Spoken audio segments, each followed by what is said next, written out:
I don't know, you can see me surfing the way I do now, but I think I had my arms closer and I done a kind of like went everywhere. When I made those remarks back then, I said I was keeping my arms close, but after looking over the footage, my arms are actually all over the place. I can see why they thought my style was weird, and even maybe Gordon saw it too. It was probably from in Cronulla where I grew up. You know, we had reef breaks and beach breaks, so they weren't long rides, and I definitely needed to smooth my style out. And when Gordon brought me to the Gold Coast and introduced me to point breaks, all of a sudden my style wasn't working there. You know, it was all about keeping your hands closer to your body. And throughout time, I've refined that so much, and now I have no hand movement at all.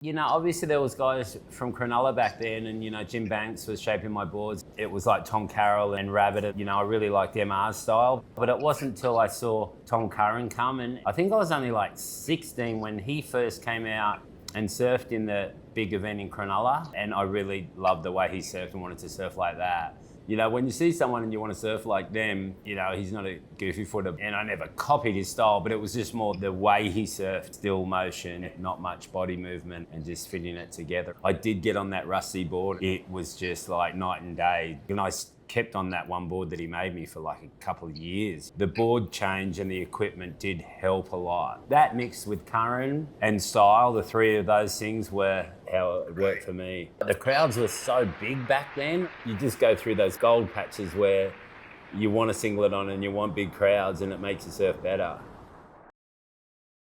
I didn't fall out of love with surfing, but falling out of love with life, like, let's say. I wasn't surfing much, and the times when, you know, I put on all that weight, and then Gordon dragged me out of that and then sent me to Jack. It couldn't have worked out better because I surfed perfect waves, which made me fall in love with surfing again. But what I didn't know what I was doing was surfing waves which were just like the waves that I had to compete in to win my world title.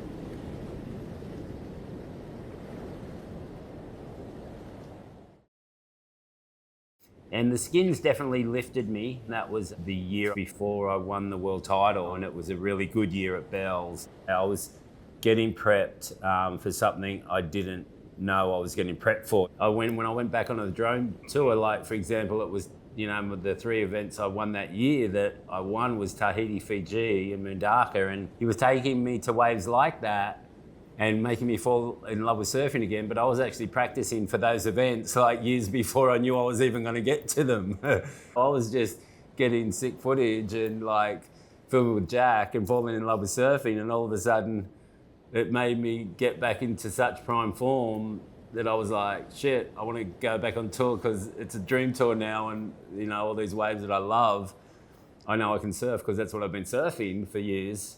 Filming. By the time I got back to that, I was ready and trained for it.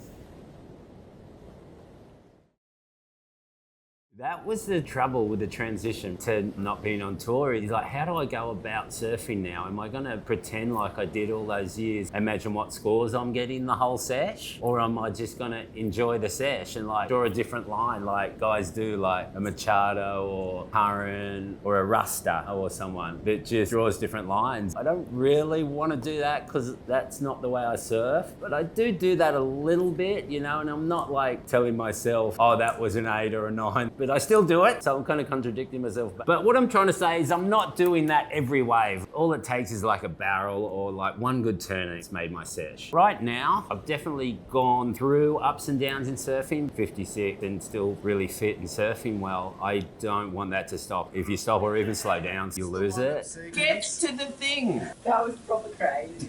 These are the twilight, really good years. Every session is like a blessing, no matter if it's good or bad these days, and that's what keeps me psyched.